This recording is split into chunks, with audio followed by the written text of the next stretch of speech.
ಮಾನವೀಯತೆಯನ್ನೇ ಮರೆತ ಬೆಂಗಳೂರು ಪೊಲೀಸರು ತಡರಾತ್ರಿವರೆಗೆ ಠಾಣೆಯಲ್ಲಿ ಗರ್ಭಿಣಿ ಮಹಿಳೆಯನ್ನ ಇರಿಸಿಕೊಂಡಿದ್ದಾರೆ. ಪಾಪ ಆ ಮಹಿಳೆ ಸಂಕಟ ಅನುಭವಿಸಿದ್ದಾರೆ. ಗರ್ಭಿಣಿ ಅನ್ನೋದನ್ನು ಕೂಡ ನೋಡದೆ ಅದನ್ನು ಮರೆತು ಶೇಷಾದ್ರಿಪುರಂ ಠಾಣೆ ಪೊಲೀಸರು ಈ ರೀತಿಯಾಗಿ ನಡೆಸಿಕೊಂಡಿರೋದು. ರಾತ್ರಿ 10 ಗಂಟೆವರೆಗೆ ಠಾಣೆಯಲ್ಲೇ ಇದ್ರು 4 ತಿಂಗಳ ಗರ್ಭಿಣಿ ಮಹಿಳೆ. ತನಗೆ 18 ವರ್ಷ ತುಂಬುವ ಮುನ್ನ ಮದುವೆಯಾಗಿದ್ರು ಈ ಮಹಿಳೆ. ಇದೇ ಕಾರಣಕ್ಕೆ ಅವರನ್ನ ಠಾಣೆಗೆ ಕರ್ಕೊಂಡು ಬಂದಿದ್ದಾರೆ ಪೊಲೀಸರು. ಗರ್ಭಿಣಿ ಅಂತ ಗೊತ್ತಾದ ಮೇಲಾದರೂ ಅದಕ್ಕೆ ಏನು ವ್ಯವಸ್ಥೆ ಮಾಡಬೇಕು ಅದನ್ನು ಮಾಡಿಲ್ಲ. ಬಟ್ ನ್ಯೂಸ್ ಫಸ್ಟ್ ಠಾಣೆ ಬಳಿ ಹೋದ ಬಳಿಕ ಅವರನ್ನು ಸಖಿ ಕೇಂದ್ರಕ್ಕೆ ಶಿಫ್ಟ್ ಮಾಡಲಾಗಿದೆ. ಪೊಲೀಸರ ಈ ನಡೆಯ ವಿರುದ್ಧ ಆಕ್ರೋಶ ವ್ಯಕ್ತವಾಗ್ತಾ ಇದೆ. ಪೊಲೀಸರು ಸರಿ ಕಾನೂನನ್ನು ಕಾಪಾಡಬೇಕು, ಕೇಸ್ ಇದ್ರೆ ಅದನ್ನು ಪರಿಶೀಲಿಸಬೇಕು, ಹಾಗಂತ ಹೇಳಿ ಮಾನವೀಯತೆಯನ್ನು ಬದಿಗಿಟ್ಟು ಪೊಲೀಸರು ಈ ರೀತಿಯಾಗಿ ವರ್ತಿಸೋದು, ಅದು ಕೂಡ ಒಬ್ಬ ಗರ್ಭಿಣಿಯ ಒಟ್ಟಿಗೆ ಈ ರೀತಿಯಾಗಿ ನಡೆಸ್ಕೊಂಡಿರುವಂಥದ್ದು ಎಷ್ಟು ಸರಿ ಅಂತ ಡೀಟೇಲ್ಸ್ ಕೊಡ್ತಾರೆ ಪ್ರಜ್ವಲ್. ಲೈವ್ ನಲ್ಲಿ ಜಾಯ್ನ್ ಆಗ್ತಾ ಇದ್ದಾರೆ. ಪ್ರಜ್ವಲ್, ಈಗ ಮಾನವೀಯತೆಯನ್ನ ಕೊಂದು ಕಾನೂನನ್ನ ಉಳಿಸೋದು ಅಥವಾ ಒಂದು ಕೇಸ್ನ ತನಿಖೆಯನ್ನ ಮಾಡುವಂಥದ್ದು ಪೊಲೀಸರು ಯಾಕೆ ಈ ರೀತಿ ನಡ್ಕೊಂಡಿದ್ದು ಗರ್ಭಿಣಿ ವಿಚಾರದಲ್ಲಿ ಅಂತ?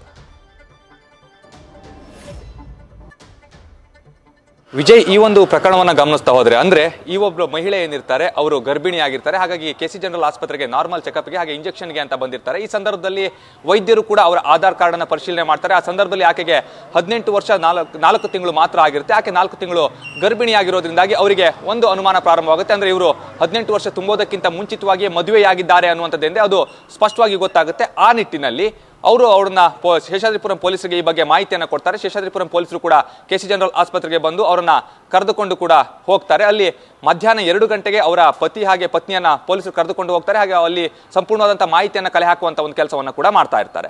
ಆದ್ರೆ ಇಲ್ಲಿ ಮಹಿಳೆ ಮತ್ತೆ ಅವರು ಗರ್ಭಿಣಿ ಆಗಿರೋದ್ರಿಂದಾಗಿ 6 ಗಂಟೆ ನಂತರದಲ್ಲಿ ಅವ್ರನ್ನ ಠಾಣೆಯಲ್ಲಿ ಇರಿಸಿಕೊಳ್ಳಿಕ್ಕೆ ಅವಕಾಶ ಕೂಡ ಇರೋದಿಲ್ಲ. ಅವ್ರನ್ನ ಮಹಿಳಾ ಸಾಂತ್ವನ ಕೇಂದ್ರ ಅಥವಾ ಸಖಿ ಕೇಂದ್ರಕ್ಕೆ ಅವ್ರನ್ನ ಕಳಿಸಬೇಕಾಗುತ್ತೆ. ಆದ್ರೆ ಇಲ್ಲಿ ಶೇಷಾದ್ರಿಪುರಂ ಪೊಲೀಸರು ಆ ಒಂದು ಕೆಲಸವನ್ನ ಮಾಡೋದಿಲ್ಲ. ರಾತ್ರಿ 10 ಗಂಟೆಯವರೆಗೂ ಕೂಡ ಅವರನ್ನ ಠಾಣೆಯಲ್ಲೇ ಕೂರಿಸಿಕೊಂಡು ವಿಚಾರಣೆಯನ್ನ ಕೂಡ ಮಾಡ್ತಾ ಇರ್ತಾರೆ. ಇಲ್ಲಿ ಆಕೆ ಗರ್ಭಿಣಿ ಆಗಿರೋದ್ರಿಂದಾಗಿ ಇವರು ಈ ರೀತಿಯಲ್ಲಿ ನಡೆದುಕೊಂಡಿದ್ದು ಎಷ್ಟು ಸರಿ ಅನ್ನುವಂತ ಒಂದು ಪ್ರಶ್ನೆ ಏನಿದೆ ಅದು ಈಗ ಉದ್ಭವ ಆಗ್ತಾ ಇರುವಂತದ್ದು. ಯಾವಾಗ ಮಾಧ್ಯಮಗಳು ಠಾಣೆಯ ಬಳಿಯಲ್ಲಿ ಹೋಗ್ತಾರೋ ಅನಂತರದಲ್ಲಿ ಅವರನ್ನ ಸಖಿ ಕೇಂದ್ರಕ್ಕೆ ಕಳಿಸಿಕೊಡುವಂತ ಒಂದು ಕೆಲಸವನ್ನ ಕೂಡ ಶೇಷಾದ್ರಿಪುರಂ ಪೊಲೀಸರು ಮಾಡಿರುವಂತದ್ದು. ಅಂದ್ರೆ ಇಲ್ಲಿ ಕಾನೂನನ್ನ ಕಾಪಾಡಬೇಕಾಗಿದ್ದು ನಿಜವಾಗ್ಲೂ ಕೂಡ ಹೌದು. ಆದ್ರೆ ಅದಕ್ಕಿಂತ ಮುಂಚೆ ಮಾನವೀಯತೆಯನ್ನು ಕೂಡ ನೋಡ್ಕೊಳ್ಬೇಕಾಗುತ್ತೆ. ಯಾಕೆ ಅಂದ್ರೆ ಆಕೆ 4 ತಿಂಗಳ ಗರ್ಭಿಣಿ ಆಗಿರೋದ್ರಿಂದಾಗಿ ಆಕೆಯನ್ನ ಹಾಗಾದ್ರೆ ಇವರು ಯಾವ ರೀತಿಯಲ್ಲಿ ಸ್ಟೇಷನ್ ನಲ್ಲಿ 6 ಗಂಟೆ ನಂತರದಲ್ಲೂ ಕೂಡ ಕೂರಿಸಿಕೊಂಡ್ರು ಅನ್ನುವಂತ ಒಂದು ಪ್ರಶ್ನೆಗೆ ಪೊಲೀಸರು ಉತ್ತರವನ್ನ ಕೊಡಬೇಕಾಗುತ್ತೆ. ಇಲ್ಲಿ ಮಾನವೀಯತೆಯ ಪ್ರಶ್ನೆ ಅನ್ನುವಂಥದ್ದು ಬಂದಾಗ ಮೊದಲು ಮಾನವೀಯತೆಯನ್ನ ಪೊಲೀಸರು ಕೂಡ ಮೆರಿಬೇಕಾಗುತ್ತೆ. ಯಾಕೆ ಅಂತ ಹೇಳಿದ್ರೆ ಕಾನೂನನ್ನ ಕಾಪಾಡಬೇಕು, ಅದು ಕೂಡ ಅವರ ಕರ್ತವ್ಯ ಹೌದು. ಅದೇ ರೀತಿಯಲ್ಲಿ ಮಾನವೀಯತೆಯನ್ನ ಕೂಡ ಮೆರಿಬೇಕಾಗುತ್ತೆ. ಯಾಕೆ ಅಂದ್ರೆ 6 ಗಂಟೆ ನಂತರದಲ್ಲಿ ಯಾವುದೇ ಮಹಿಳಾ ಆರೋಪಿ ಆಗಿರ್ಬೋದು ಅಥವಾ ಯಾರೇ ಆಗಿರ್ಬೋದು ಅವ್ರನ್ನ ಮಹಿಳೆಯನ್ನ ಠಾಣೆಯಲ್ಲಿ ಕೂರಿಸಿಕೊಳ್ಳುವಂಥದ್ದು ಸರಿಯಲ್ಲ. ಅವರನ್ನ ಮಹಿಳಾ ಸಾಂತ್ವನ ಕೇಂದ್ರಕ್ಕೆ ಶಿಫ್ಟ್ ಮಾಡಬಹುದು. ಆದ್ರೆ ಈ ಕೆಲಸವನ್ನ ಕೂಡ ಶೇಷಾದ್ರಿಪುರಂ ಪೊಲೀಸರು ಮಾಡಿಲ್ಲ ಅನ್ನುವಂತ ಒಂದು ಗಂಭೀರ ಆರೋಪ ಏನಿದೆ ಅದು ಕೂಡ ಕೇಳಿ ಬರ್ತಾ ಇರುವಂತದ್ದು. ಇದ್ರ ಬಗ್ಗೆ ಹಿರಿಯ ಅಧಿಕಾರಿಗಳು ಯಾವ ರೀತಿಯ ಒಂದು ಸ್ಪಷ್ಟನೆಯನ್ನ ಕೊಡ್ತಾರೆ ಅನ್ನೋದನ್ನ ಕಾದು ನೋಡಬೇಕಾಗಿದೆ. ಇಲ್ಲಿ ಮಾನವೀಯತೆಯನ್ನ ಮರಿಬೇಕಾದಂತವರೇ ಈ ರೀತಿಯಲ್ಲಿ ಯಾಕೆ ನಡ್ಕೊಂಡ್ರು ಅನ್ನೋದ್ರ ಬಗ್ಗೆ ಇನ್ನೂ ಕೂಡ ಯಾವುದೇ ಸ್ಪಷ್ಟನೆಯನ್ನ ಹಿರಿಯ ಅಧಿಕಾರಿಗಳು ಕೂಡ ನೀಡಿಲ್ಲ. ಯಾವ ಒಂದು ಸ್ಪಷ್ಟನೆಯನ್ನ ಕೊಡ್ತಾರೆ ಅಥವಾ ಅಲ್ಲಿ ಏನಾಗಿದೆ ಅನ್ನೋದ್ರ ಬಗ್ಗೆ ಪೊಲೀಸರು ಯಾವ ರೀತಿಯಲ್ಲಿ ಸಮರ್ಥಿಸಿಕೊಳ್ತಾರೆ ಅನ್ನೋದನ್ನ ಕಾದು ನೋಡಬೇಕಾಗಿದೆ. Vijay, thank you Prajwal. News first ನಿರ್ಭೀತಿಯಿಂದ ನಿಮ್ಮ ಪರವಾಗಿ.